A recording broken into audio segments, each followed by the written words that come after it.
The images are not reassuring for a country weary of engagement in the Middle East.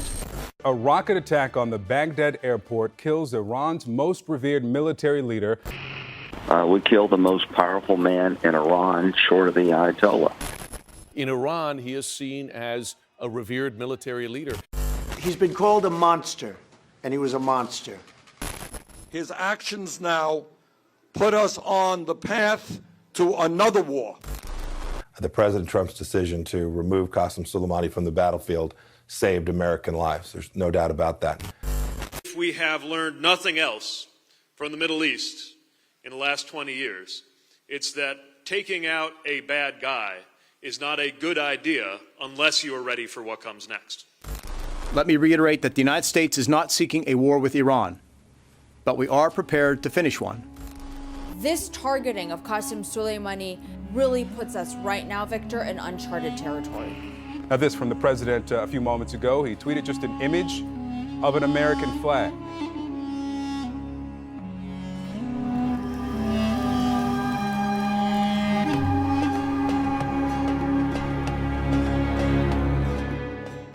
Public debates about foreign affairs have been white hot lately, with almost everyone having strong opinions about America's recent actions in the Middle East.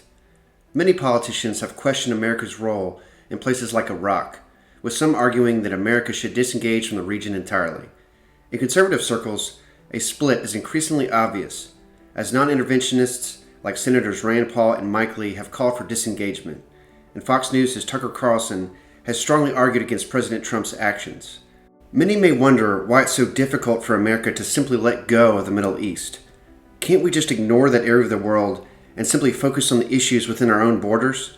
Especially as the U.S. produces more oil for itself and relies on exports less. Can't we just pull back somewhat or even entirely? In this video, we're going to briefly look at 3 important countries in the Middle East, and we're going to examine them not necessarily from a political context, but more from an economic one.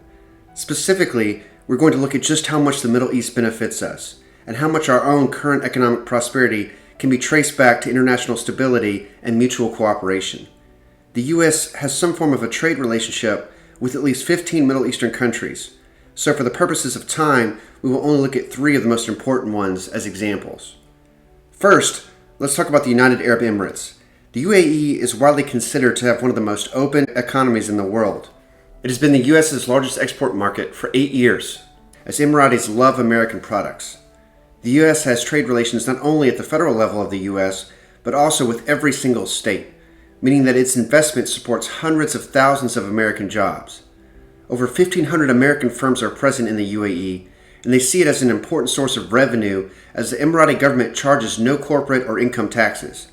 Apple, FedEx, Microsoft, Lockheed, Boeing, Exxon, and General Electric are just some of the companies involved in this investment. You might be tempted to think that most of what we get from the Emirates is oil, but over the past decade, the UAE has increasingly diversified its economy, and now over 66% of its economic action is from non-oil sectors. The mutual benefit between the U.S. and the UAE has only grown in recent years, as over $26 billion in trade occurred in 2016, with the U.S. enjoying a $19 billion trade surplus. How does this help everyday Americans? Well, aside from helping the firms that many of us work for, specific projects by the UAE has created over 7,500 jobs in the northeastern United States alone. Recently, the UAE signed a 35-year agreement at Port Canaveral in Florida. This deal is worth over $100 million and will create over 2,000 jobs for Americans. And in Las Vegas, plans are in the works by the UAE to invest heavily in the City Center project. So next time you're in Florida, New England, or Vegas, remember that Emirati investment might have a lot to do with the places you enjoy. The second Middle Eastern investor we will look at is Saudi Arabia. The kingdom is the U.S.'s largest trading partner in the Middle East and the largest customer globally of U.S. foreign military sales. Companies like Lockheed Martin, General Dynamics, Boeing, and Raytheon have deals that go into the billions of dollars with the kingdom, but defense contracting relationships with Saudi Arabia are well known and controversial. What is perhaps less visible are the other investments the U.S. has. Starbucks, for example, has over 160 stores in Saudi Arabia, and AMC Entertainment has 30 to 40 movie theaters with plans to triple that by 2030 or sooner. Domino's Pizza has a franchise in Riyadh. Overall, U.S. goods and services trade with Saudi Arabia averages $45 billion a year, with the U.S. again taking the surplus of more than $5 billion. Saudis particularly love American cars, as over 9% of Saudi U.S. imports are cars from companies like GM and Ford. So we're out here for Riyadh season. This is the car event which is taking place out here. I have never actually seen anything quite like this. I've been around quite a few hypercars individually, and even at the best of events, there is often quite a few or multiple hypercars. Never have I stood in a field, literally a paddock full of hypercars. Almost without exception, every car that I am around right now is a hypercar or sort of top-tier supercar of some description.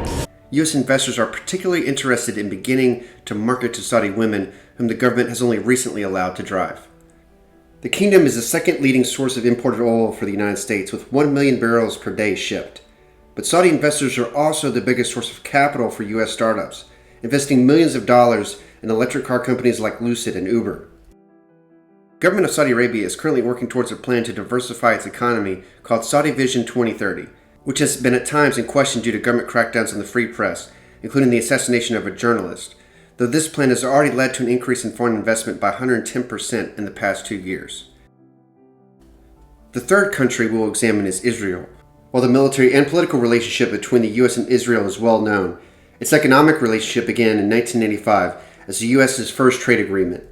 Since that time, economic trade has increased tenfold to over $49 billion in 2016. Israelis currently invest over $25 billion in the U.S., triple what they did back in 2010. U.S. companies consist of 2/3 of the 300 foreign invested research and development centers in Israel, and when it comes to the U.S. stock market, Israeli firms represent the second largest source of foreign listings on the NASDAQ. That's more than Indian, Japanese, and South Korean firms combined. And while Israel is home to 2,500 U.S. firms employing some 72,000 Israelis, Israeli-funded businesses in the United States have generated thousands of jobs across our country. The New England Israeli Business Council, for example, recently released a study showing Israel has generated 9,000 jobs in Massachusetts alone, indirectly supporting another 18,000. This represents over 4% of the entire state's GDP. These are just 3 examples of the close economic ties, investment, and mutual benefit that we experience from these relationships. Overall, the Middle East represents an emerging and increasingly diversified market.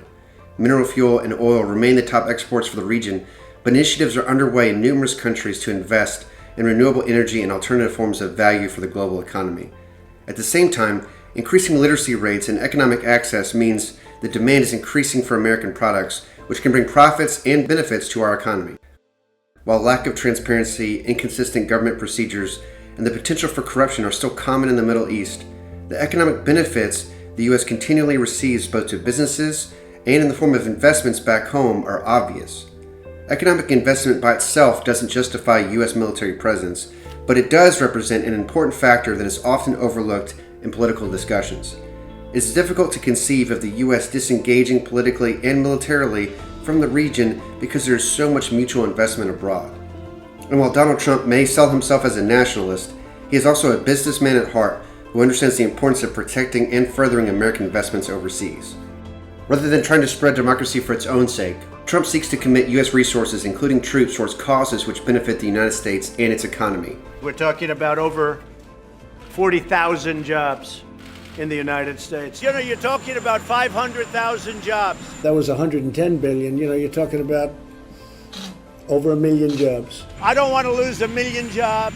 I don't want to lose $110 billion in terms of investment, but it's really $450 billion if you include other than military. And so when you realize the scope of American wealth that is generated from this region of the world, a lot more of his decisions make sense.